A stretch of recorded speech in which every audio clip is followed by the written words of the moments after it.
If the rate of innovation inside your own house is slower than the rate of innovation outside, you are by definition on a downward slope.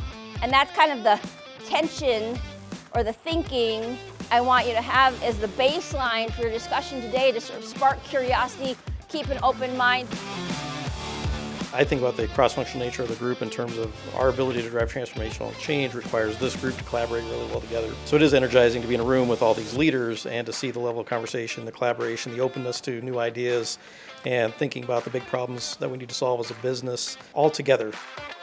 Two key ingredients sleeping here today, that's the opportunity. One's prioritization, the other's progress. How do we challenge ourselves to become an innovative company around technology and process? We know how to do it on the product side, so can we take some of those learnings and from an organizational perspective to apply that to technology and process?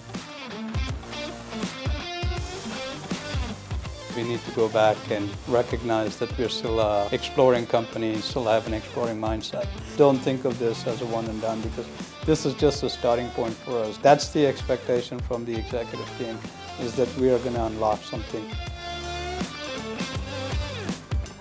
Talk about innovation and not just innovation for the sake of innovation, but how do you leverage technology to really solve business problems. And having the group here today and having the EX3 experts along the journey was just outstanding.